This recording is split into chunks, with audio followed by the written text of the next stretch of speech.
Sabay tayo. Ulit. Ulit. Good evening. Welcome. This is your show. Dapat sabay tayo ulit. Good evening. Good evening. Sabay na. Ay, hirap turuan ka. 1, 2, 3. Good evening. Welcome. This is your show. This is your life. AGT. Anything. Ako muna. Anything goes. Topic. Season 5. Episode 36. Today is October 17, 2023. And it's another Bible Tuesday. Yes. Medyo nagtataka po siguro kayo at nagkakamali-mali na kami dito. Ikaw lang. Yung regular po kasi na nagsasabi nung binanggit ko kanina, absent. Medyo nag-back off po siya ngayon dahil masyadong loaded ata ng trabaho. Yeah, maraming si work. Yan. Kaya nagkakalat si Tata Bird. Nagmamadali eh. Ayan. So, kamusta po kayo? Kumusta ka rin, senyor? Ako, parang mayabang ako ng linggo eh. Ang hihina ng katawan nyo. Lahat ng sakay ko may ubo eh. Pagdating ng Lunes, may ubo na rin ako. Ako sanay na dyan sa ubo na yan. Hindi ka naman nawala ng ubo. Happy birthday pala! Ah, yes, oo. Happy birthday. Happy birthday nga pala kay Linda at kay Rosalie. Yan, birthday nila. Birthday Natin nila tayo, ngayon. ilang taon na sila. Pahina konti. Yung isang kasamahan natin na medyo may katagalan na rin hindi nakakabisita sa center, si Mike Makasadya. Birthday din ngayon. Birthday. So, happy birthday. Pero nagpasabi naman si Joy na ipararating daw niya yung greetings natin kay Mike. Ayun. So, hindi ka pa nabate. Blue yung blue, no? Yan. Sige, ano pa? Well, ang daming pangyayari ngayon na medyo nag-uunahan sa headlines ng mga balita. Tulad ng ano? Isa na rito yung nawawalang 26 years old na candidate sa isang beauty pageant sa Batangas. Ano nangyari? 5 days nang nawawala. Ang nagpaalam lang daw sa mother niya na may mga pupuntahang mga lugar. And since after na magkaroon sila ng conversation o chat ng kanyang mother, bigla na lang ding nawala at hindi na nagre-respond doon sa kanyang cellphone. Bakit kaya? So, sana mahanap naman. 26 years old, candidate ng tinatawag nila sa Batangas na Miss Grand Philippines. Yeah. Sige, ano pa?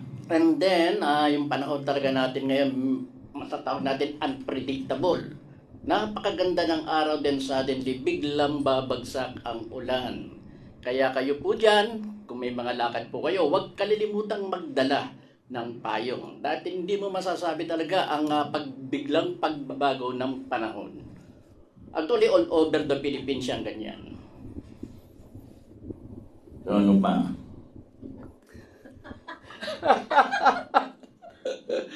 Well, medyo nakikiramdam ang mundo rin sa nangyayari ngayon sa giyera ng Israel at Hamas. At mukhang gustong sumali sa labanan na yan, yung Hezbollah.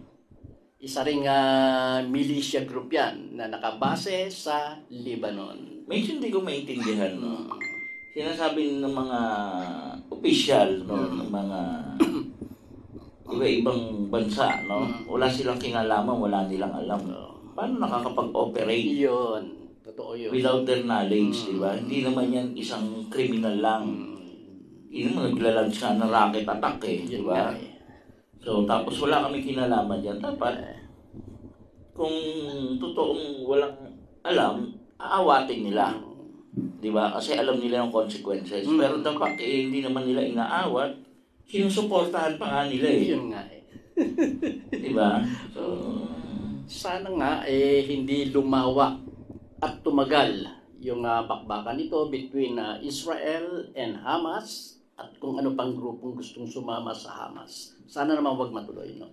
tutuloy yan. Biblical prophecy yan. Bagay sa bagay, oh. Yan yun. Pagtutulong-tulungan siya eh.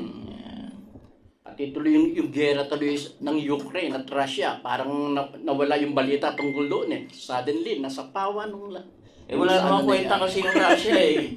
Siya yung nakipaggera, wala namang kwenta yung Ukraine, mahina naman talaga. Ito, sige, tingnan natin yung ginawa nila sa Israel. Tingnan ko kung anong mapapala nila. Ang Israel po kahit kailan di pa po natalo sa digmaan sa makabagong panahon. Sa lumang panahon, natalo na sila. Sa makabagong panahon, di po. Biblically speaking, ika nga sila ang bayan na binibless ng ating Panginoon, ng Panginoon, ni Yahweh. Ginagawa yan. Bahala ka. So tayo, hindi. Hindi, kasama rin tayo. Hindi naman tayo Israel eh. Oo. Pero, gano'n na rin yun. Hindi nga nila kinikilala si Kristo. Yun nga yung sabi ng Muslim. Kung merong kakampihan ng mga tao, lalo ng mga Pilipino, dapat kami mga Muslim. Kasi kami mga Muslim, mahal namin si Kristo. Kami mga Muslim, kinikilala namin si Kristo bilang isang propeta. So hap na yon kasi sa Kristiyano, propeta siya at the same time, Diyos siya, di ba? Samantalang sa Hudyo, hindi nila kinikilala si Kristo. Okay. So yun yan. So yun ang sabi ng Muslim. Pero ako kasi, ang point ko, sino ba ang unang gumalaw? Sa bagay. Tapos, sino ba ang mga sumuporta? Hindi naman makagalaw mag-isa yan eh. Oo naman. So, lumalabas yung Iran na nagsuporta.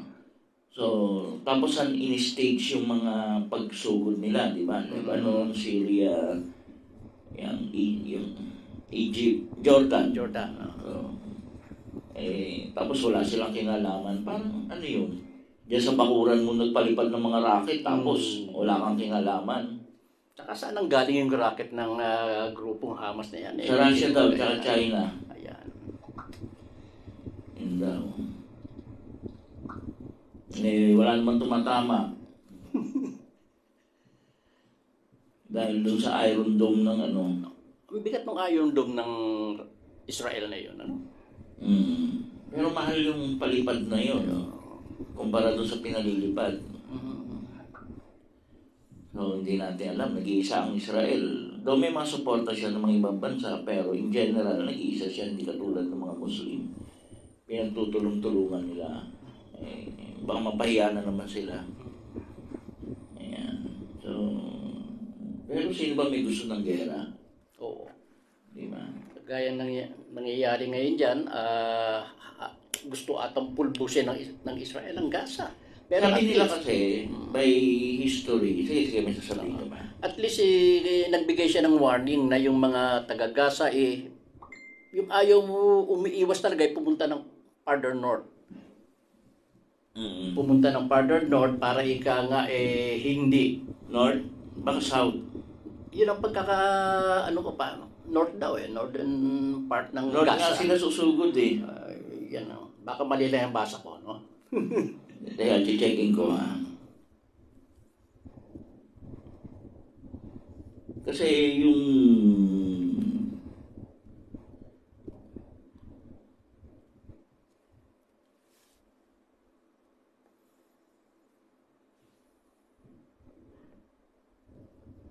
sige lang. Sana nga lang hindi mag-escalate at hindi South nga. Niloloko mo ako eh. Mali lang siguro yung pagkakaano ko. Mali. Baligtad ang tingin ko sa mapa. Kasi Northern Israel, sinusugod na sila ng mga Hezbollah. Northern Israel yun. Nasa baba ng Israel ang Gaza eh. Kaya pababa sila ng South. Gulo mo eh. Kaya ako naguluhan tuloy eh. So, papasok sila sa north ng Gaza. Kaya pumunta na kayo sa south. Di ba? Punta sa north, di lalo namatay sila. Ang gulo mo eh. Pasensya na po, matanda na si Tata Bert. Yan, Sa south sila. Fight sa out, okay. Sa south sila pinapupunta. Ang gulo mo, yun yung mapa eh. Naguluhan tuloy ako. Marami na pumali si Tata Bert. Sensyahan nyo na. So, at saka ang akin kasi, sa pinagtatalunan, maraming pinapatay daw yung Israel na mga bata, mga civilian. Alam niyo po, magkaiba po yung inatake ng Hamas o kahit sinong grupo, inatake po yung mga tao na nagpa-party, pinagpapatay. Okay. So, murder po yun. Murder po yun, talagang in cold blood po nila pinatay. Tapos kumuha pa sila ng mga hostages. Okay. Yung kaibahan po ng Israel, binibigyan nila ng warning yung mga tao na umalis kayo, lumikas kayo. Tingnan nyo yung ginagawa ng Hamas. Ang sinasabi ng Hamas, huwag kayo umalis. Para shield kayo. Okay? Siyempre, kasi sinasabi na umalis kayo, pupulbusin namin, bubombahin namin yung north ng Gaza. So dahil doon, pag hindi kayo umalis, collateral damage kayo. Kasi wala namang kinikilala ang bomba na bata, matanda. So, dapat na umalis kayo. So, hindi katulad nung pag-atake ng Hamas, basta na lang sila sumugod Hindi naman nila sinabi, umalis kayo Basta sinasabi ng Israel, umalis kayo, Hamas ang target namin. Kung matapang yung Hamas, lumaban. Kung hindi, pupulbusin pa rin namin kayo. Yun. Unlike yung Hamas, talagang civilian talaga ang tinarget. Ayun. Yun yung Yung nagsa-celebrate lang na nagkakantahan sa isang parang concert na binanatan nila. 260 kagad ang patay doon. Doon pa lang in that place alone. Yun. Wala tayong magagawa. So, ngayon ginagamit nila yon para makakuha ng simpatiya. Yan. Hindi makakuha ng simpatiya yan. Sige, ano pa? Sa local front. Sa local naman, yung isang witness na naman against sa dating Senadora Lilia de Lima, medyo nag-recant din ang kanyang dating statement. At yun, siyempre, magandang puntos para sa kaso ni de Lima against her. Okay. Ano ba? So, para yun lang. So, parang narinig ko sa mga balita ngayon. So, tayong dalawa babasa. Yeah. Ikaw yung storytelling alay. Sino si Solomon? Pwede ikaw, pwede. Andi siyawi kayo. Hindi pwede. Mag-uusap si Solomon. Ako na rin. Madali naman yun. Mag-iba ka ng boses. Okay. Yeah. Tama na naman, ha? Pagpasensyahan nyo na po, ha? Medyo babagalan po namin, ha? Sige. Okay, Bible reading na po tayo. At nasa chapter 7 tayo ngayon ng 1 Kings ng Biblia. Ito po yon, ang palasyo ni Solomon. 13 taon naman ang ginugol ni Solomon sa pagpapagawa ng kanyang palasyo. Ang gusaling tinatawag na gubat ng Libanon ay may 45 metro ang haba, 22 kalahating metro ang luwang, at 13 kalahating metro ang taas. Ang gusaling ito ay may 4 na hanay ng haliging cedar na siyang kinapapatungan ng mga bigang cedar. Cedar din ang bubong ng mga silid na nakapatong sa 45 haligi. 3 hanay ang mga bintana at ang mga ito'y magkakatapat.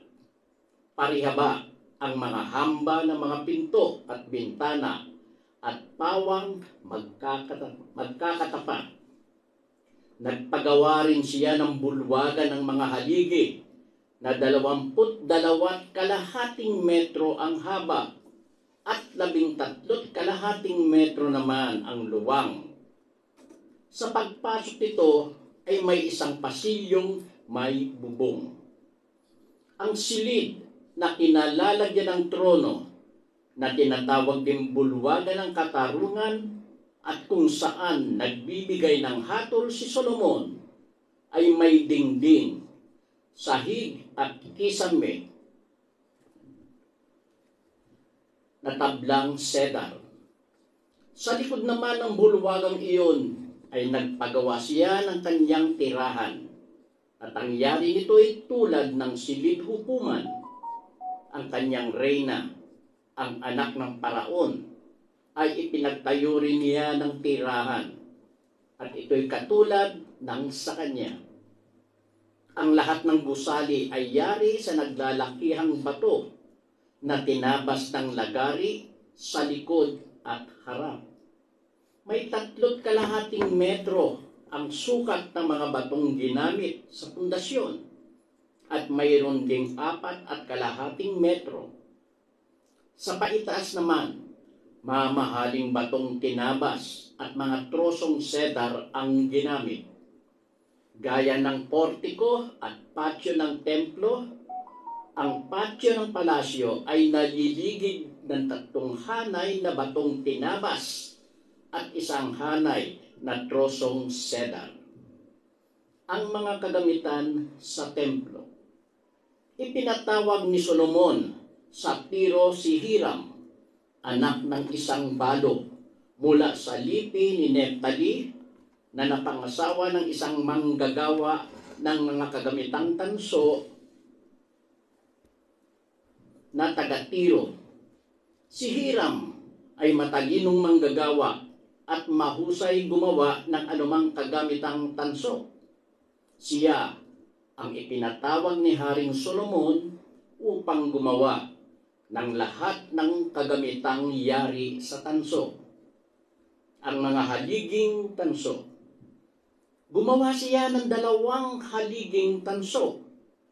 8 metro ang taas ng mga ito at 5.5 metro ang sukat sa pabilog. Ang bawat haligi ay nilagyan niya ng koronang tanso na 2.5 metro ang taas. Gumawa pa siya ng 2 palamuting animoy kadena na pinalawit niya sa dakong ibaba ng kapitel. 7 likaw bawat kapitel. Naghulma pa siya ng mga hugis granadang tanso na inilagay niya sa ibaba at itaas ng palamuting kadena. 2 hanay bawat korona ng haligi. Ang mga korona naman ng mga haligi ay hugis bulaklak ng liryo at 2 metro ang taas. Sa ibaba nito, nakapaligid ang mga granadang tanso, 200 bawat kapitel. Ang mga haliging ito ay itinayo sa pasilyong nasa harap ng templo, sa magkabilang tabi ng pinto. Ang kanan ay tinawag na Jakin at ang kaliway Boas. At sa ibabaw ng mga haligi, nilagyan ng mga kapitel na hugis liryo. Dito natapos ang paggawa ng mga haligi.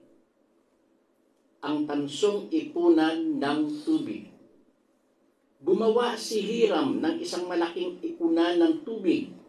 4.5 metro ang luwang ng labi nito. 2.5 metro ang lalim at 13.5 metro naman ang sukat sa pabilog. Sa gilid nito'y nakapaikot ang palamuting hugis upo, 10 sa bawat 0.5 metro. Ang mga palamuti ay nakahanay ng 2 na kasamang hinulma ng ipunan. Ang ipunan ay ipinatong sa gulugod ng 12 torong tanso na magkakatalikuran.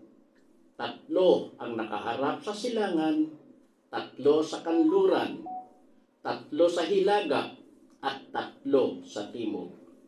3 pulgada ang kapal ng ipunan at ang labi nito ay parang labi ng tasa. Hugis bulaklak ng lilyo. Ang ipunang tanso ay naglalaman ng 10,000 galong tubig. Ang mga patungan ng hugasan. Gumawa pa siya ng 10 patungang tanso para sa mga hugasan. Bawat isa'y 2 metro ang haba at lapad. 1.5 metro naman ang taas. Ang mga ito ay ginawang parisukat na dingding na nakahinang sa mga balangkas. Ang bawat dingding ay may mga nakaukit na larawan ng leon, baka at kerubin. Ang mga gilid naman ng balangkas ay itaas at ibaba ng leon at baka ay may mga nakaukit na palamuting bulaklak na hugis korona. Ang bawat patungan ay may 4 na gulong na tanso at mga eheng tanso. Sa 4 na sulok ng patungan ay may 4 na tukod na tanso na siyang patungan ng hugasan.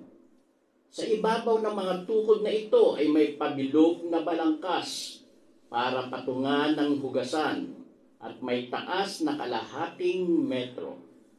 Ang butas ng korona ay bilog at may 17 metro ang lalim. Ngunit parisukat ang ibabaw ng patungan at ito'y may mga dibuhong nakaukit. Ang bastidor ay nakapatong sa mga ehe ng gulong. Ang mga gulong naman ay nasa ilalim ng mga dingding. 27 pulgada ang taas ng mga gulong. At ang mga ito'y parang mga gulong ng karwahe. Ang mga ehe, gilid, rayos at ang panggitnang bahagi ng gulong ay yari lahat sa tanso. Ang mga tukod naman sa 4 na sulok at ang patungan ay iisang piraso. Ang ibabaw ng patungan ay may leeg na pabilog. 9 na pulgada ang taas. Dito nakasalalay ang labi ng hugasan. Ang leeg, ang kanyang suporta at ang ibabaw ng patungan ay iisang piyesa lamang. At ito'y may mga disenyong kerubin, leon, baka at mga punong palma. Ganyan ang pagkayari ng 10 patungang tanso. Iisa ang pagkakahulma, iisang sukat at iisang hugis. Gumawa rin siya ng 10 hugasang tanso. Tig-isa ang bawat patungan. 2 metro ang luwang ng labi at naglalaman ang bawat isa na 880 litrong tubig. Iniligay niya ang 5 sa gawing kaliwa at ang 5 sa gawing kanan ng templo. Samantala, ang tangking tanso ay nasa gawing kanan ng templo sa sulok na timog silangan. Gumawa rin si Hiram ng mga kaldero, mga pala at mga mangkok. Natapos nga niyang lahat ang mga ipinagawa sa kanya ni Haring Solomon. Ang 2 haliging tanso, ang mga kapitel nito at mga kadena nakapalamuti sa kapitel. Ang 400 hugis granada na nakapaligid ng 2 hanay sa puno ng kapitel.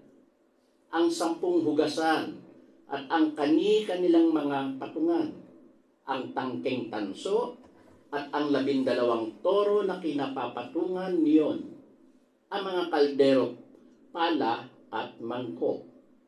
Ang lahat ng nasabing kagamitan na ipinagawa ni Haring Solomon kay Hiram ay purong tanso. Ipinahulma niya ang lahat ng iyon sa kapatagan ng Hordan sa isang pagawaang nasa pagitan ng Sukot at Saretan. Hindi na ipinatimbang ni Solomon ang mga kasangkapang tanso sapagkat napakarami ng mga iyon. Nagpagawa rin si Solomon ng mga kagamitang ginto na nasa templo ni Yahweh. Ang altar na sunugan ng insenso, ang mesang patungan ng tinapay na handog, ang mga patungan ng ilawan sa harap ng dakong kabanal-banalan, 5 sa kanan at 5 sa kaliwa, ang mga palamuting bulaklak, ang mga ilawan, at 5 sa kanan at 5 sa kaliwa, ang mga palamuting bulaklak, ang mga ilawan at ang ginto, pilak at kagamitang inihandog ng kanyang amang si David at itinago sa lalagyan. Okay, so patuloy po tayo, no? Wala naman po kayo na-miss kasi minto kami. So, elaborate, no? Napaka-detalyado yung pagkakabanggit, no? Pero, watching for life signal, yan. Putol-putol po, pasensya na po, no? From Riyadh, Nix, Alaurin, yan. Thank you for watching, Lay, Manakpo, Marina, no? Espedilla, yan. Galing sa US naman yan, Marina. Putol-putol, no? Si Leanne Manakpo, sa Cebu ata yan siya. Sa Cebu. Cebu. Loading na naman. Ha? So, si Linda Umanya. Uy. Yeah, happy birthday! Nanonood. Si Glittering Bratinella. Yan, nag-watch, no? Nag-watch. Nasa hotel siya ngayon. Yan. Wow. Check-in sa isang hotel. Kasi nasa Korea siya. Teresita Kumla. Nasa Japan. Hindi na natin lahat sa abroad to. Nati Antonio, sa Canada to. Di ba? Faithful Salan, no? Cebu to, Cebu. Yan. Mary Lawrence Trance. Yan. Yan. Uy, Mark Joshua, Estuesta, kamusta? Kamusta, Mark? Yan. Si Beth, no? Yung mother ni Derek. Ni Derek. Noon. So, magandang gabi po sa inyong lahat at sana dumami pa po yung nanonood. Senyor, papunta na po si Lino. Uy, susunod sa abroad. Yan, okay. So, ayan po, no? 7 years, itinayo ni Solomon ang templo ng Diyos. Pero 13 years naman niya, ang kinailangan niya para pagtayo ng kanyang bahay. Yan. Uy, Ellen Lowe, Mabol sa Las Piñas. Naghahang din daw. So, mahina ang signal sa lahat. Hi sa lahat, sabi ni Mark Joshua Estuesta. Tumakbo ka ba? Kagawad o SK, Mark, good luck sa inyo. So, inilagay din ni Solomon lahat ng kagamitan ng kanyang amang si David na hindi na nakapagpagawa ng templo. Yan. Diyos del Mundo, yan. Kamusta po? Yan. Christopher Mayor, yan. Good evening. Quezon City. Quezon City, no? So, medyo mahaba yung binasa mo, pero detalyado. Sa pagkakadetalyado ng lahat tungkol sa templong ginawa ni Solomon, I believe, kasi nasunog yun eh. Sinunog yun nung sinugod nga eh. Yung sinunog yung templong yan eh. Pero sa pagkakadetalye, it means totoo yung templong yan. Kasi detail na detail eh. Yan. Enteng, yan, Vicente Agoylo. Good evening po. Yan, good evening, Vicente. Yan. So, ayan. Anong tawag dito? Si Lorica. Yan, nanonood din. Yan. Hindi daw tatakbo si Mark. Wala pa rito sa... Yan, hindi ako tatakbo sa inyo. Next time na lang po. Yan, subukan nyo. Hindi porkit natalo tayo sa eleksyon eh, hindi na kayo tatakbo. Pag gusto nyo, at pwede. Ako kasi, ba't hindi na ako tatakbo? Kasi lumipas na yung moment na yun yung sana yung pinakamagandang panahon na kung saan makakapagsilbi ako. So, ngayon, medyo out timing na. Yan, kaya wala na akong balak tumakbo. Yung sa pagpagawa ni Solomon ng kanyang templo, tinulungan siya nung hari ng Tiro. Then, ang pangalan na si Hiram. Ang pangalan nitong pinagawa niya ng mga gamit sa templo at iba pang mga bagay sa templo na iyan ay Hiram din. Magkaibang tao ba yun? Parang Hiram ang pangalan. Parang isa lang, no? Pero yung cedar, yan yung puno na mabango. Mabango kasi yan, tsaka tuwid. At doon available sa ano lang yan. So, yan yun. Parang isa lang. Kasi yung hari, siya rin yung parang gumawa ng ano. Pero parang utusan lang niya lumalabas, no? Yung parang ganun eh. Pero parang more of craftsman than carpintero, no? So, So, hindi ko alam eh. Yan yun. So, Rosarito, Maylin, yan. Bagong gupit daw ako. Opo, bagong gupit ako. Yan. So, ano pa? Magtanong po kayo. At sa inyong mga tanong na yan, ay lumalawak po yung ating talakayan. Tanong po kayo. Yan.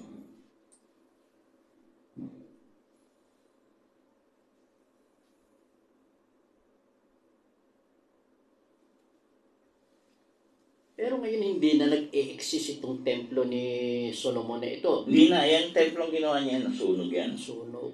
Later on, malalaman natin. Okay, sa bagay.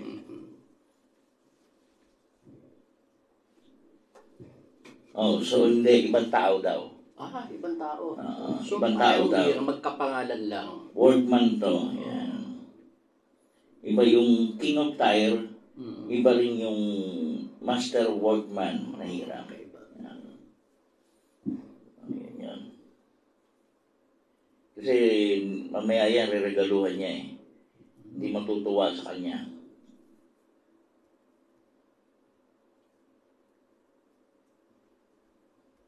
Wala po ba kayong tanong dyan?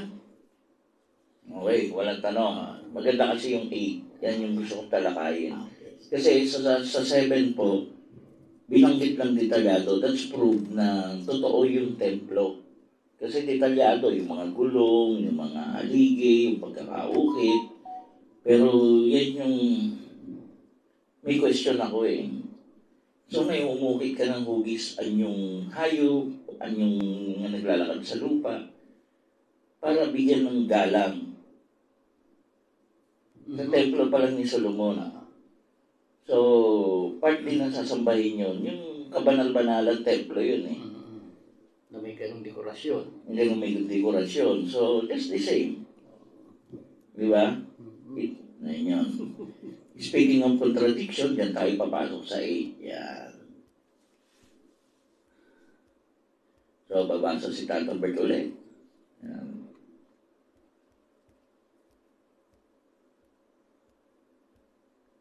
Yan. Yan. Okay. Nasa 8 chapters po tayo ng aklat ng isa mga hari. Una. Unang Libro ng mga hari, chapter o kabanata 8, versikulo, lahat ng kabanata 8. Ulit. Unang aklat ng mga hari. At nasa chapter 8 po tayo ng kabanata 8 ng nasabing aklat. Dinala sa templo ang kaban ng tipan. Ang pinuno ng Israel at ang mga pinuno ng mga lipi at ng mga angkan ng Israel ay ipinatawag ni Solomon sa Jerusalem upang kunin ang kaban ng tipan sa Sion, ang lungsod ni David. Kaya nagpunta kay Solomon ang mga pinuno ng Israel noong kapistahan ng 7 buwan ng taon. Nang naroon na ang lahat, binuhat ng mga pari ang kaban ng tipan. Tinulungan sila ng mga Levita sa pagdadala ng kaban ng tipan, ng tolda at ng mga kagamitang naroroon. Hindi mabilang ang mga baka at upang inihandog ni Haring Solomon at ng buong Israel sa harap ng kaban ng tipan. Pagkatapos, ipinasok ng mga pari ang kaban ng tipan sa dakong kabanal-banalan at inalagay sa ilalim ng mga pakpak ng mga kerubin. Nakabuka ang pakpak ng mga kerubin, kaya't nalulukuban ng mga iyon ang kaban ng tipan at ang mga pasanan nito. Lampas sa kaban ang mga dulo ng pasanan, kaya't kitang-kita sa dakong banal sa harap ng dakong kabanal-banalan. Ngunit hindi nakikita sa labas. Naroon pa ang mga pasanan hanggang sa panahong ito. Walang ibang laman ang kaban, kundi ang dalawang tapyas ng batong inilagay roon ni Moises noong sila'y nasa Sinai. Ito ang mga tapyas ng batong kinasusulatan ng kasunduang ginawa ni Yahweh sa bayang Israel noong umalis sila sa lupain ng Ehipto. Ang templo'y napuno ng kaluwalhatian ni Yahweh. Pagkalabas ng mga pari, ang templo'y napuno ng ulap, kaya't hindi sila makapagpatuloy ng gawain sa loob. Ang templo'y napuno ng kaluwalhatian ni Yahweh. Kaya't sinabi ni Solomon, O Yahweh, kayo ang naglagay ng araw sa langit, ngunit minabuti ninyong manirahan sa makapal na ulap. Ipinagtayo ko kayo ng isang kahangahangang templo, isang bahay na titirhan ninyo habang panahon. Pagkatapos, humarap si Solomon sa buong bayan at sila'y binasbasan. Wika niya, purihin si Yahweh, ang Diyos ng Israel. Tinupad niya ang kanyang pangako kay David na aking ama. Sinabi niya noon, mula pa nang ilabas ko sa Ehipto ang aking bayang Israel, hanggang ngayon, hindi ako pumili ng alinmang lungsod sa 12 lipi upang ipagtayo ako ng templo na kung saay sasambahin ang aking pangalan. Ngunit pinili ko si David upang mamuno sa aking bayan. Binalak ng aking ama na ipagtayo ng templo si Yahweh, ang Diyos ng Israel. Ngunit sinabi sa kanya ni Yahweh, maganda.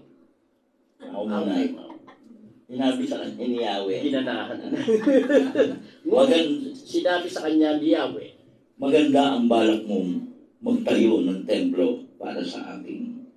Subalit, hindi ikaw ang magtatayo niyon. Ang iyong magiging anak ang siyang magtatayo ng templo para sa ikararangal ng aking pangalan. natupad ngayon ang pangako ni Yahweh. Humalili ako sa aking amang si David at naupo sa trono ng Israel. Gaya ng ipinangako niya na itayo ko na ang templo para sa ikararangal ni Yahweh, ang Diyos ng Israel.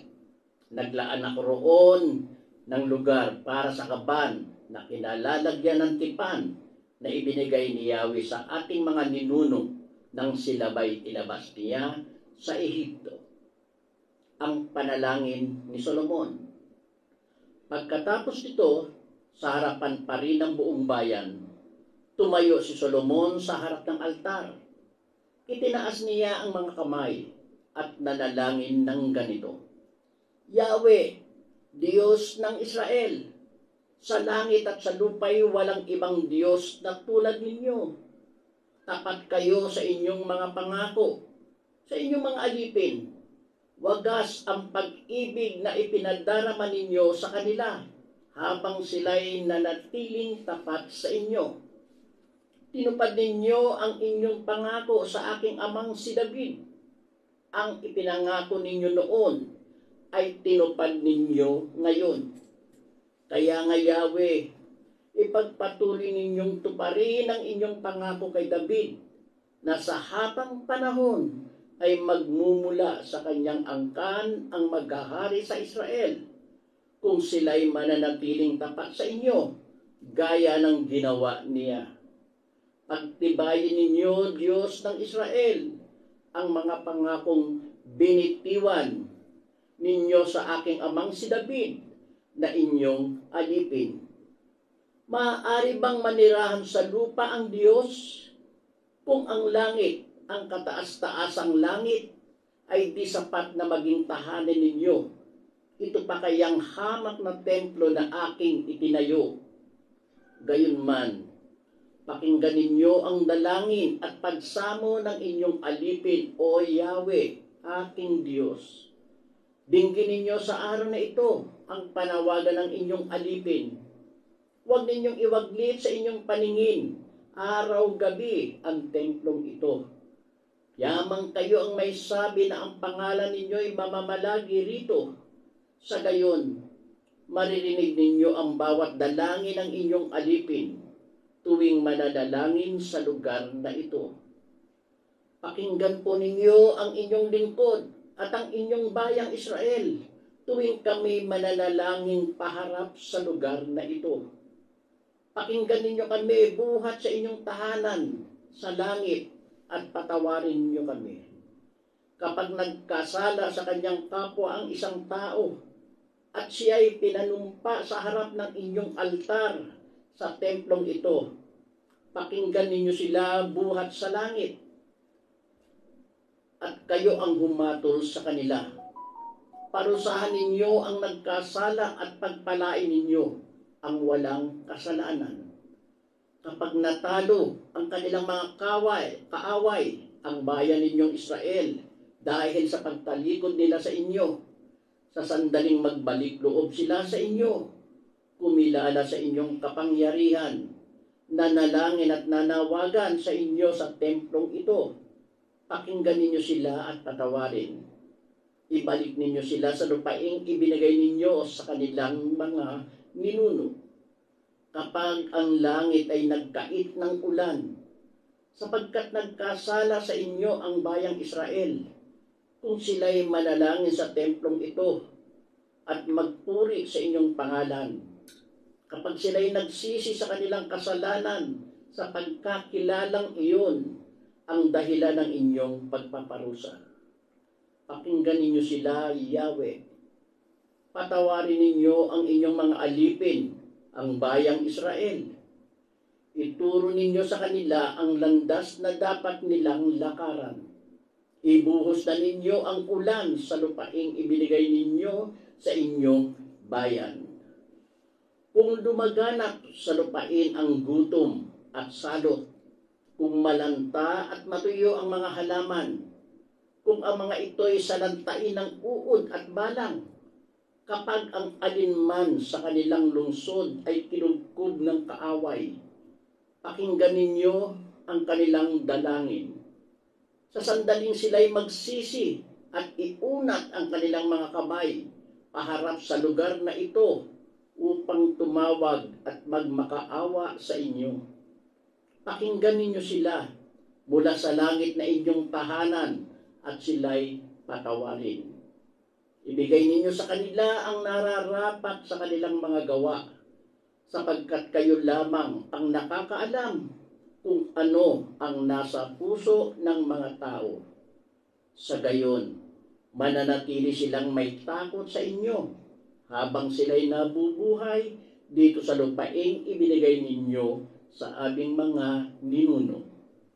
Kung ang isang dayuhan na mula pa sa malayong lugar na nakarinig ng kadakilaan ng inyong pangalan at mga kabutihang ginawa ninyo para sa inyong bayang Israel, ay nanirahan sa bayang ito at nagsadya sa templong ito upang manalangin, pakinggan ninyo siya buhat sa langit na inyong tahanan at ipagkaloob ang kanyang hinihiling. Sa gayon, makikilala ng lahat ng tao sa buong mundo ang inyong pangalan at sila'y sasamba sa inyo tulad ng Israel. Malalaman nilang dito sa templong ito na aking itinayo, ang inyong pangalan ay dapat sambahin. Kapag inutusan ninyo ang inyong bayan na makipagdigma sa kanilang mga kaaway bilang pagsunod sa inyong kalooban, kapag sila'y humarap sa lungsod na ito na inyong pinili, sa templong ito na ipinatayo ko para sa inyong karangalan, pakinggan ninyo sila at papagtagumpayin ninyo sila. Yahweh, ang lahat po ay nagkasala. Kung ang bayang ito'y magkasala sa inyo, at dahil sa galit ninyo'y pinabayaan ninyo silang mabihag ng kanilang mga kaaway sa malayo o malapit man. Kung sa lupaing pinagdalhan sa kanila'y makilala nila ang kanilang kamalian at tanggapin nilang sila'y mga naging masama at nagkasala sa inyo.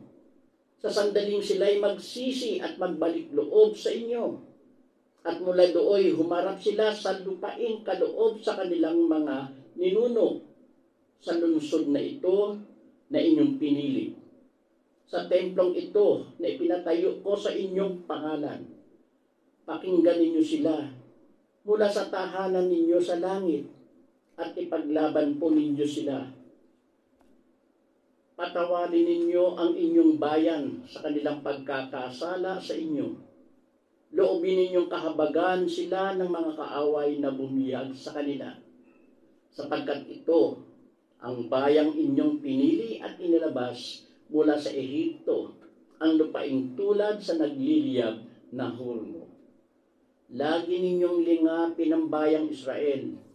Lagi ninyong pakinggan ang kanilang panawagan. Kayo at wala nang iba pa ang pumili sa kanila mula sa lahat ng mga bansa sa buong mundo upang sila'y maging inyo. Ito, Panginoong Yahweh, ang sinabi ninyo sa pamamagitan ni Moises nang hanguin ninyo sa Ehipto ang aming mga ninuno. Pagbabasbas sa bayan. Nakaluhod si Solomon sa harap ng altar ni Yahweh at nakataas ang mga kamay samantalang nananalangin. Nang matapos ang kanyang pananawagan kay Yahweh, tumayo siya at sa malakas na tinig ay binasbasan ang buong Israel na nagkakatipon doon. Purihin si Yahweh. Tinupad niyang lahat ang kanyang mga pangako at binigyan ng kapayapaan ang bayan niyang Israel. Sa lahat niyang mga pangako kay Moises, wala isang mang nasira. Sumaatinawang lagi si Yahweh, ang ating Diyos, gaya ng ginawa niya sa ating mga ninuno. Huwag nawa niya tayong pabayaan o itakwil kailanman. Tulungan nawa niya tayong maging tapat sa Kanya upang mamuhay ayon sa kanyang kalooban at sundin ang kanyang mga batas, tuntunin at hatol, gaya ng ipinag-utos niya sa ating mga ninuno. Manatili nawa araw-gabi sa harapan ni Yahweh itong aking panalangin, upang sa bawat araw ay pagkalooban niya ng katarungan ang kanyang alipin at ang kanyang bayang Israel ayon sa hinihingi ng pagkakataon. Sa gayon, malalaman ng lahat ng tao sa balat ng lupa na si Yahweh ay Diyos at liban sa Kanya'y wala nang iba. Manatili nga kayong tapat kay Yahweh sa ating Diyos. Sundin ninyo ang Kanyang mga utos tulad ng ginagawa ninyo ngayon. Mga handog sa araw ng pagtatalaga ng templo. Sa pagtitipong ito, nag-alay si Solomon at ang buong Israel ng napakaraming handog. Nagpatay sila ng 22,000 baka at 120,000 tupa bilang handog na pinagsasaluhan. Sa gayong paraan ginawa ni Solomon at ng buong Israel ang pagtatalaga ng templo ni Yahweh. Nang araw ding iyon, itinalaga ni Solomon ang bulwagan sa harap ng templo. Doon niya inihain ang handog na susunugin, ang mga handog na pagkaing butil, at ang mga taba ng handog na pinagsasaluhan, sapagkat ang altar na tanso sa harapan ng templo ay napakaliit para sa ganoong karaming handog. Kaya nga't ng taong iyon, natipon sa Jerusalem ang buong Israel mula sa pasong Hamat hanggang sa batis ng Ehipto. Sa pamumuno ni Solomon, ipinagdiwang nila ang pista ng mga tolda sa loob ng 7 araw. Sa 8 araw, pinauwi na ni Solomon ang mga mamamayan.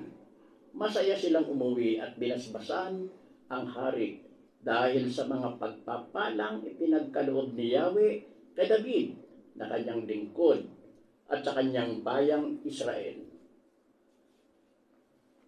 Ito ang salita ng Diyos. Salamat sa Diyos. Okay. Thank you for watching kay Michael Angelo Gregorio. Bagong-bago na yan. Oo. Bago. Aldo Villapuerte, yan, Saizen, Matt De Leon is watching from Australia pa ba yan? May Anlan Dicho, yan, Oo. from South Korea. Yan. Shali Bore from, yan, from Damascus. Yan. Si Maestro King Solomon, yan. Artista yan. Yan. So, yun. Kamusta po kayo? Thank you for watching. Yan. So, wala ba kayong tanong? Ikaw, Tatabert, wala kang tanong? Wala pa. Wala kang tanong. Okay. So, ako na yung magtatakel. Dito ba may problema tayo? May contradiction po, no? Sa 1 King, no? Sa unang aklat po ng King, no? Chapter 8, verse 9, walang ibang laman ang kaban, kundi ang dalawang tapyas ng batong inilagay ni Moises nung sila'y nasa Sinai pa. Ngunit sabi sa Hebrew, nauna po to, no? Hebrew 9, chapter 9, verse 4 to 5, nasa loob ng kaban ang sisidlan ng ginto na may lamang mana from heaven.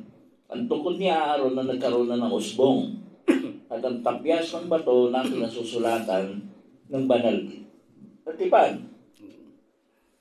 So, sa mga tuwid, ano ba talaga? Yun nga.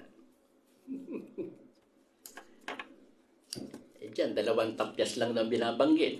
Kaya wala yung tungkod. ginto na lalagyan ng mana from heaven. Tandaan po natin, 40 years po sila nagpaikot-ikot, sinumplehan po sila ng Diyos ng pagkain. So, sabi lang ng Diyos, kumuha ng unang patak ng mana from heaven, yung butil, no? At ilagay sa igitong sisidlan at ilagay nga doon sa Ark of Covenant. Nandun din yung tungkol ni Aaron na inusbungan na. So, inusbungan na, badded sa indition. At ang tapyas ng bato na kinasusulatan ng banal na tipan. So, ano ngayon yun? Okay? Good evening din kay George Daito. Yan, kay Alexander Uy. Uy, kamusta ka? From the long faraway land of Cagayan. Cagayan.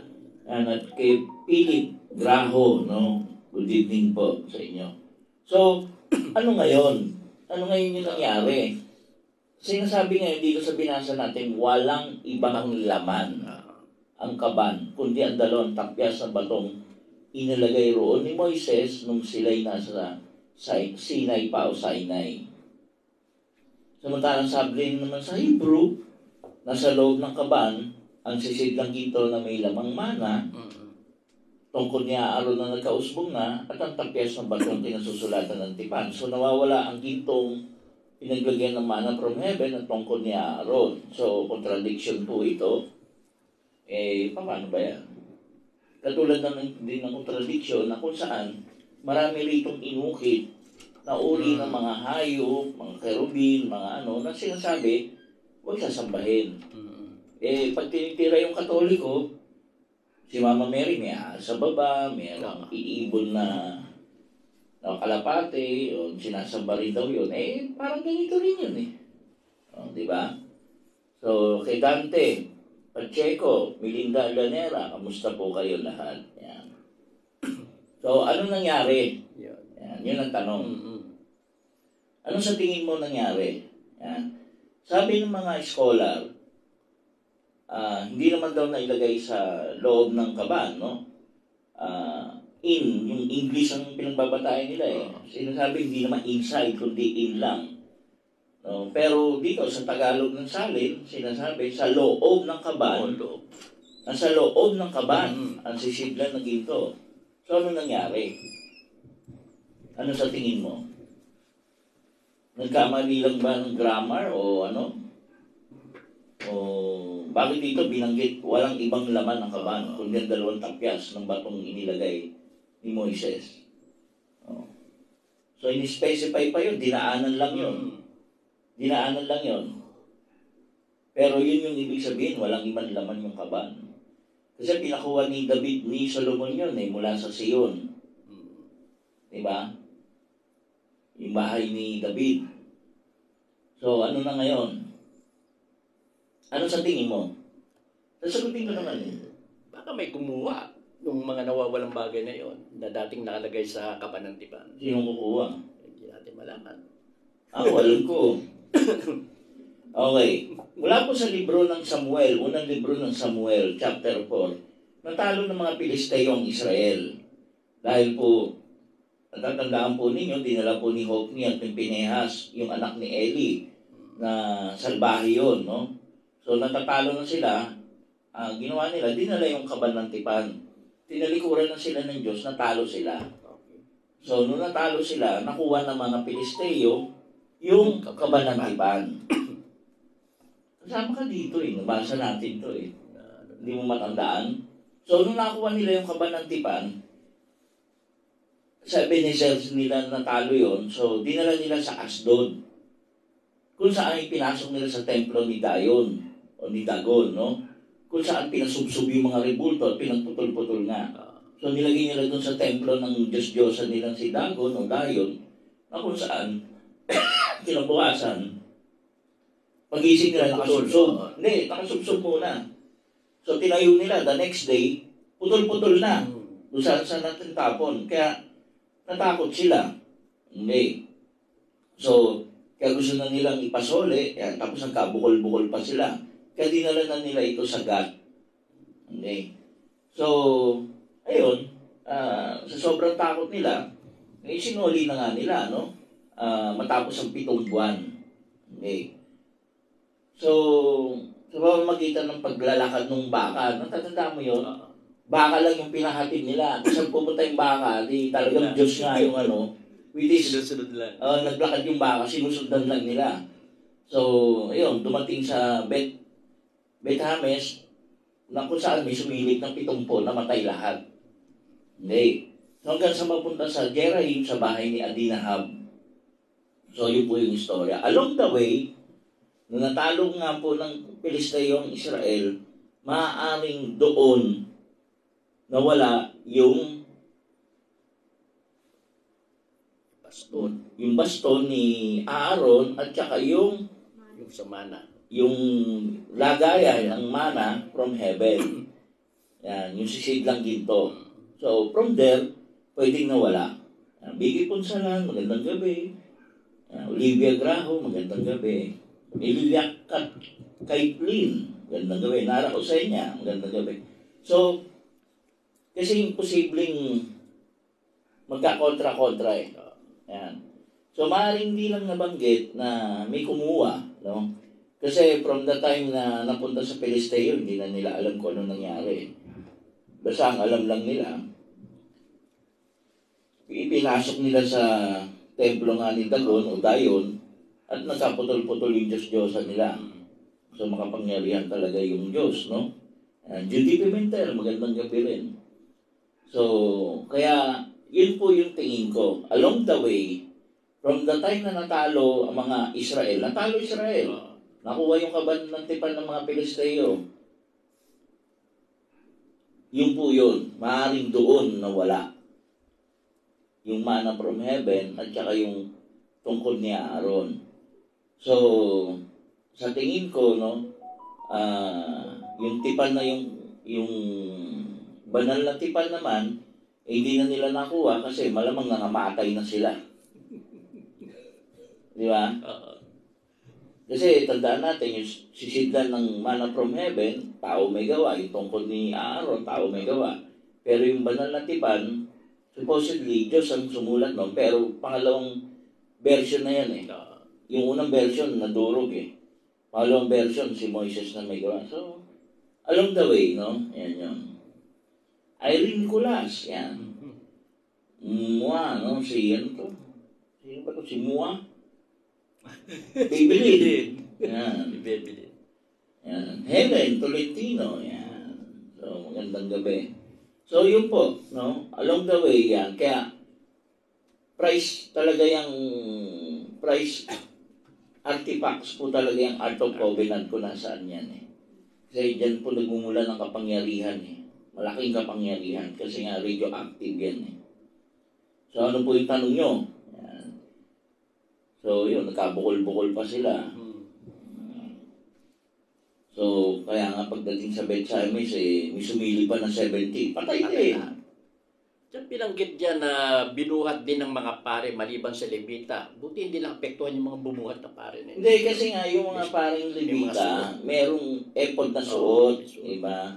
Merong damit ang pare na kung saan merong 9 jewels na iba-iba. Natatandaan mo yun? Obligado yung pare na magsuot. So yun yung tingin ko na anti-radiation. Protection nila. Yun. Kaya hindi magkakaroon ng kamatayan doon sa mga pare na bubuhat. Yun. Sige, ano pa? So dito rin, nabanggit dito, no, yung mga sasamba mula sa malalayong lugar. Ito ko gusto ko i-associate yung mga dayuhan, no? Kasi tayo, nagsisimba tayo sa malayo eh. Kung ang isang dayuhan na mula pa sa malayong lugar na nakarinig na kadakilanan yung pangalan at ang kabutihan ginawa ninyo para sa bayang Israel ay naninirahan sa bayang ito, nagsadya sa templong ito upang manalangin. Pakinggan nyo sila. Buwan sa langit na yung tahanan at ipagkaloob sa kanya hinihiling. So, sa mga tweet po, no, dito po, no, binibigyang halaga ni Solomon po, yun ang gagaling sa malalayong lugar. Yan. Dito po, gusto ko i-associate po yung pagsusumikap natin na magsimba sa Manawag. Nanggagaling tayo sa malalayong lugar. No? So, galing tayo sa malalayong lugar para lang to give homage, no? Yung kadakilaan ng iyong pangalan, kabutihang ginawa sa iyo. No? So sa mga tweet po, talagang miski nung araw pa po, pinagdadasal po yun at saka talagang pinakikinggan yung mga dasal po na nanggagaling sa mga tao mula pa sa malayong lugar.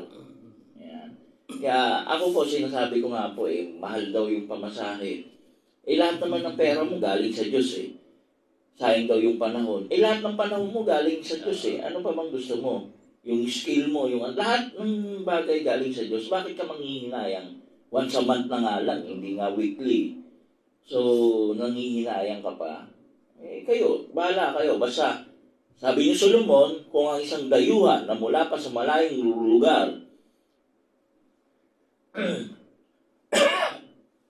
inagsadya sa templong ito upang manalangin, pakinggan ninyo siya, buwan sa langit na iyong tahanan. Yan po yung kanyang dasal ni Solomon, na kung saan si Solomon po nakakausap ang Diyos. Yan, ulitin ko po kung ang isang dayuhan na mula pa sa malayong lugar, yan, pakinggan nyo siya buhat sa langit na iyong tahanan at ipagkaloob ang kanyang hinihiling. Yan po yun. Kaya ako po, magsisimba. Kailan ba ang biyahe? Itong week na to? Meron kasama? Pag wala ako na lang, kahit may ubo ako, kaya ko yun. Next week pa yun, ano? Pwede namang cancelin na, bahala sila sa buhay nila. Hindi, next week. Next week ba yun? 17? 17 pa lang. So, yun.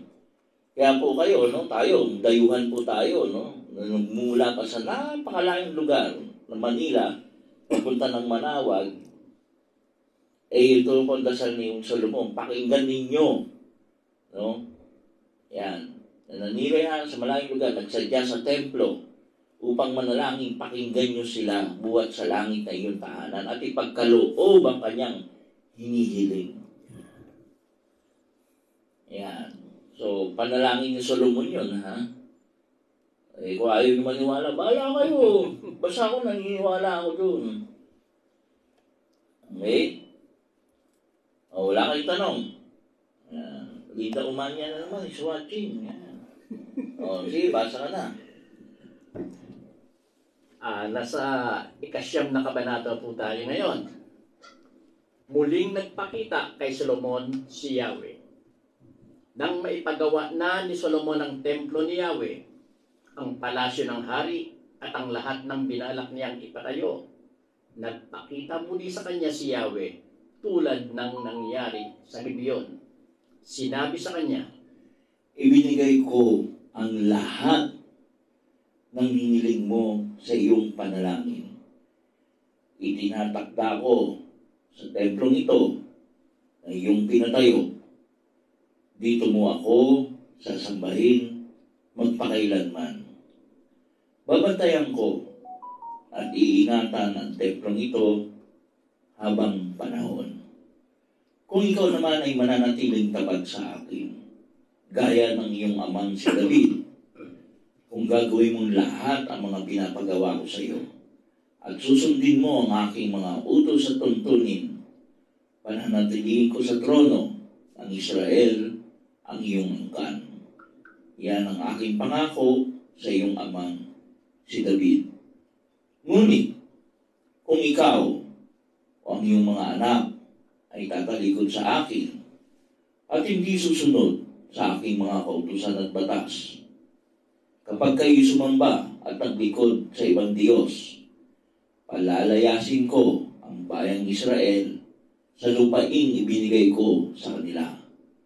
Itatakwil ko ang templong ito na aking itinuring na banal at itinakdang lugar na ito kung saan ako ay sasambahin. Ang Israel ay pagtatawanan at hahamakin sa lahat ng bansa. Magigiba ang templong ito at sino mapadaan dito'y manginilabot at magtataka. Sasabihin nila, bakit ginawa ito ni Yahweh sa lupain ito at sa templong ito? At ganito ang mga isasagot ng tao, sapagkat tinalikuran nila si Yahweh, ang kanilang Diyos, na nagligtas sa kanilang mga ninuno mula sa pagkaalipin sa Ehipto. Sumamba sila at naglingkod sa ibang mga Diyos, kaya pinabayaan sila ni Yahweh na mapahamak. iba pang mga ipinagawa ni Solomon. 20 taon ang nagugol ni Solomon sa pagpapatayo ng templo ni Yahweh at ng kanyang palasyo.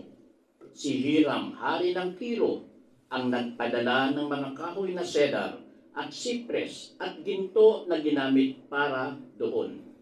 Dahil dito, siya'y binigyan ni Solomon ng 20 lungsod sa lupain ng Galilea bilang kapalit. Ngunit nang dumating si Hiram mula sa Tiro upang tingnan ang mga lungsod na bigay sa kanya ni Solomon, hindi siya lubos na nasiyahan. Kaya nasabi niya, "Kapatid, bakit naman ganito ang mga lungsod na ibinigay mo sa akin?" Kaya tinawag na lupa ng Kabul ang mga lungsod na iyon hanggang ngayon. Nagpadala si Hiram kay Solomon ng 4,200 kilong ginto.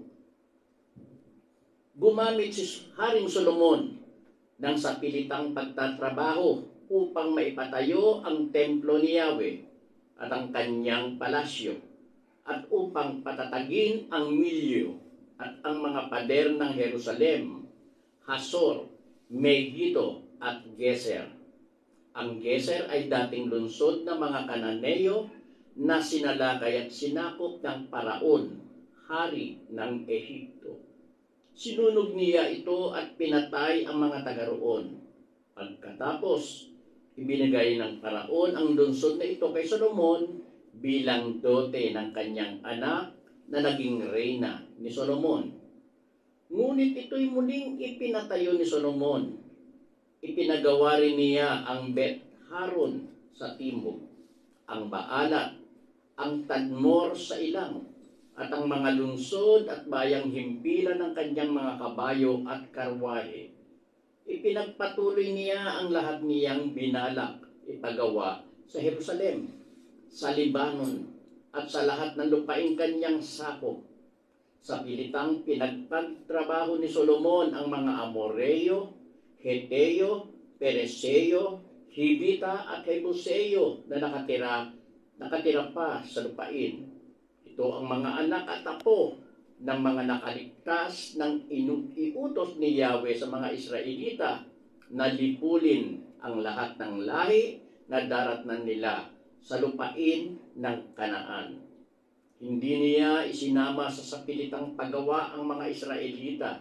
Sa halip, ang mga ito'y ginawa niyang mandirigma, mga kawal at pinuno ng hukbo ng kanyang kabayuhan at ng kanyang mga karwahe.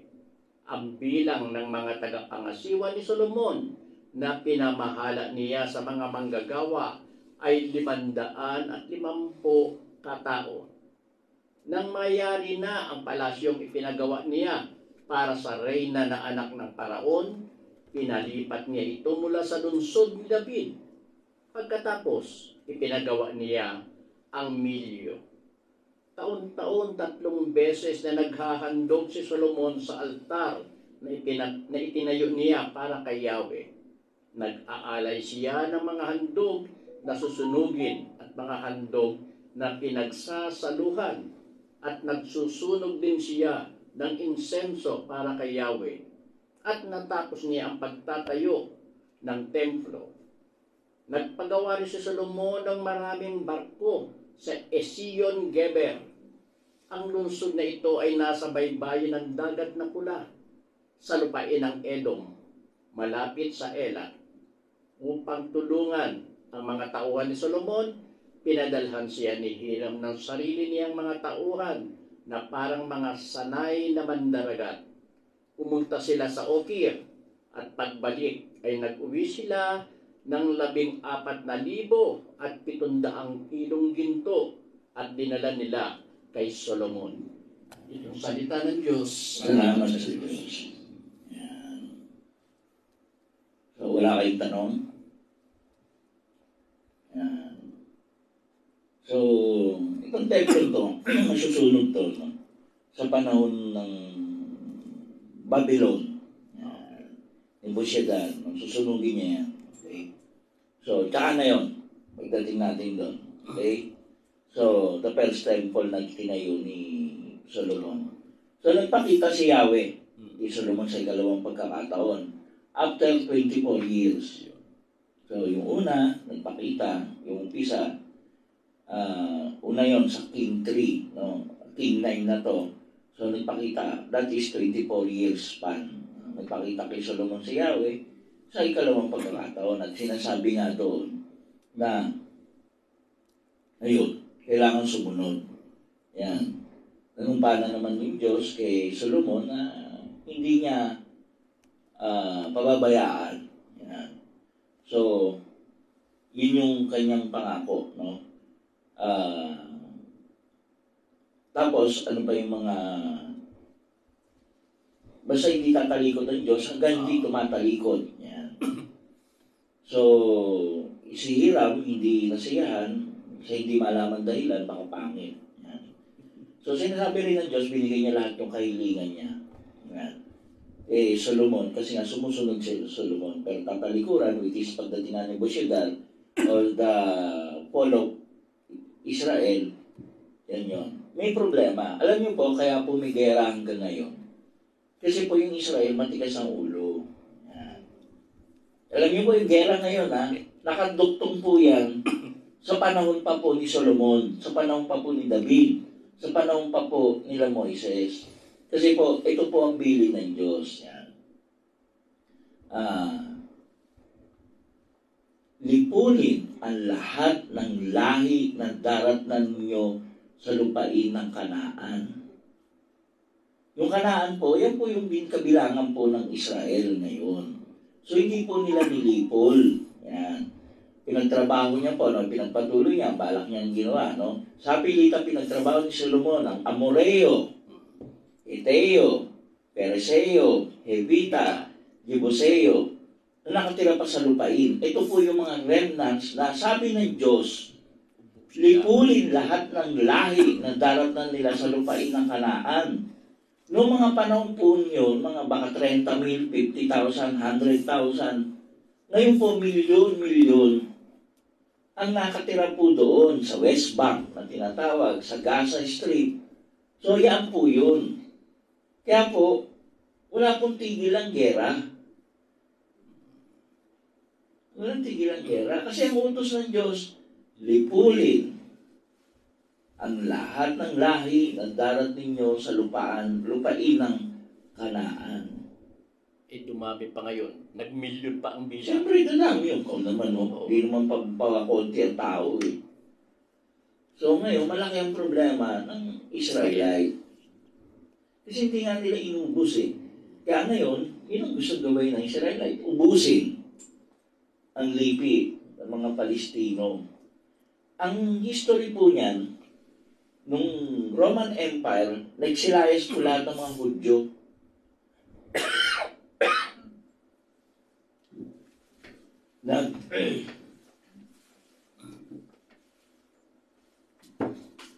Nagsilayas. Sige, go. Yun ang tinatawag na, yung 12 lahi ng Israel. May tawag na term dyan na kumalat sila sa buong mundo halos Yun po yun. Nung panahon po ng Roman Empire,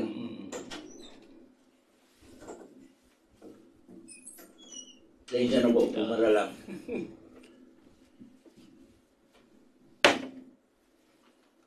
Tawag doon sa term na kalimutan ko na lang. Yung pagkalat nila, umabot sa kung saan-saan ang Hudyo. Hanggang sa Amerika. Nung panahon ng Roman Empire, naitaboy nila lahat ng Hudyo mula sa lugar ng Israel. Tapos yung mga Hudyo po, ibinigay nila sa mga tao ang pinangalan po. Mga Hudyo po nagpangalan na Palestine o Palestino. Hudyo po nagbigay doon. Pero yan po yung mga remnants po mula sa lupain ng Kanaan. Ano-ano po yan? Amoreo, Hiteo, Perseo, Hibita, at Jebuseo. Yan po yun. Hindi po yan yung Old Palestine, kundi po sila po yung remnants. Kasi po inubos nila yung Palesteo, yung Palesteo yung lahi. Pero kalaban pa rin nila yan. So, after bumagsak yung Roman Empire, unti-unting bumalik yung mga Hudyo sa Israel. At yung unti-unti nilang bumalik, binawi nila yung lupain nila. Gusto nila maging Israel, yung buong Israel na naman. Pero dahil nga iba na yung panahon, siyempre, kumukontra na ngayon yung UN, kumukontra na yung kaya naiiwanan pa rin sila na West Bank, Gaza Strip, yan. Yun, diaspora, ang tawag nga pala yung pagkalat ng mga Hudyo sa buong mundo, diaspora. Salamat kay Alex. So yun po, hindi nila inubos. So sa mga tuwid, wala sa ng gulo. Kung inubos nila, sinunod nila yung Diyos na ubusin, lipulin ang lahat ng lahi. Walang ititira, bata, matanda, babae, lalaki. Wala. Yun ang utos eh. Kasi nga, kung titingnan natin, tama ang Diyos. Kung inubos nila noon pa, wala silang kalaban ngayon. Bagay lahat, baka pati Libanon, lahat ng niyan, Israel na rin. Hindi natin alam. Hindi sila sumunod eh. Hindi sila sumunod eh. So, yan. So, kaya nga yan ang mga sapilitang pinagtrabaho ni Solomon. Yan. So, yung mga Israelite, yun naman ang ginawa niya mandirigma. Kaya po, yung gera po sa Israel yan, biblical pa po yan. And if you will study po na maigi.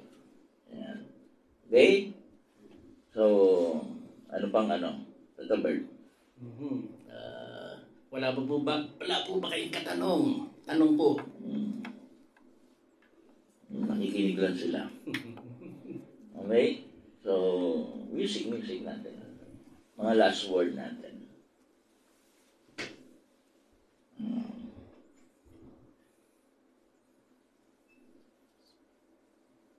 Ganda ng istorya, no? Ganda. Ano ginanda?